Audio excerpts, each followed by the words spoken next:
Welcome back to Amazon FBA Sourcing Success Guide. And in this video, we're going to be talking about storage unit auctions and charity and thrift stores.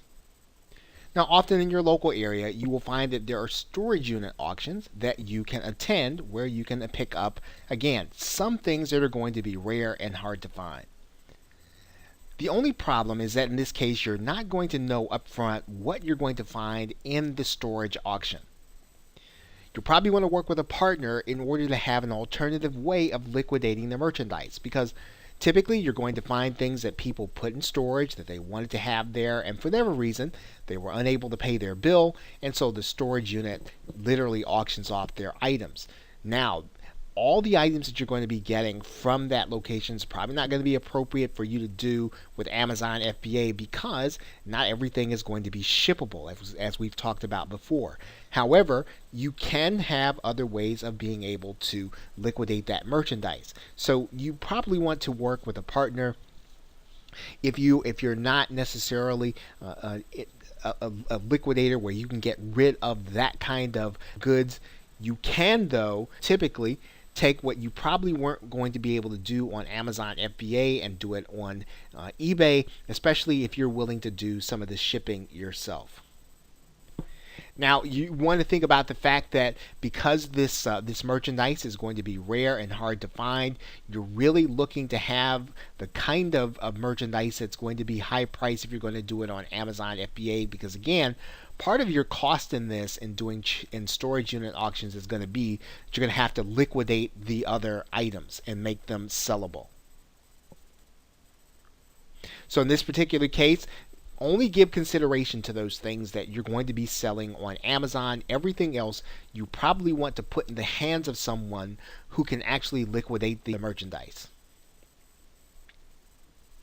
Now, the best way to find out about these kinds of auctions is to do a wildcat search in your local area. Simply look for your local area and storage auction. You can often find the storage auction, and if you can't find them that way, you can start with individual storage auctions, contact them by email or by telephone, and then find out when their auctions are. Just about every storage auction that is available in your local area, they're probably going to be attached to one of the storage units that you're going to be able to find.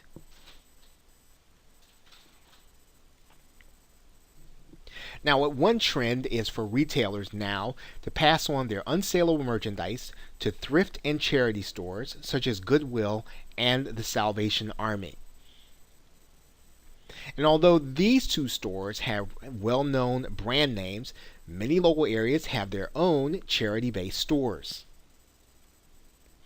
Now, this means that though the stores are considered to be second-hand stores, some of the items in those stores are new in the box and or have tags or stickers. So they're literally brand new. They're actually placed there by larger retailers. So you're going to be able to go into these locations, and sometimes you'll be able to get a great deal on merchandise that you would not have been able to source any cheaper than if you'd gotten it or if you'd picked it up from a wholesaler yourself. So sourcing items from charity stores can be lucrative if you know what you're looking for, typically if you have a niche and if you understand their patterns. And that's one of the strategies that successful FBA sellers recommend. Get to know their merchandise and their patterns. Get to understand where it is that they're getting their merchandise. Get to know when their shipments come in.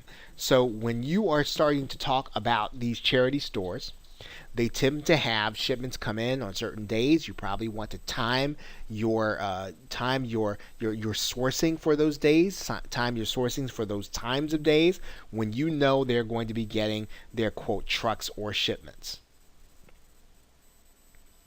And some of these locations have stores that actually have half-price days. So you want to be aware of each and every one of these charity stores' policies and the way that they do business. Again, some FBA sellers find this to be very lucrative to get merchandise from these charity stores and then to place them on Amazon FBA. Okay, so with that, thanks, and I will see you in another video.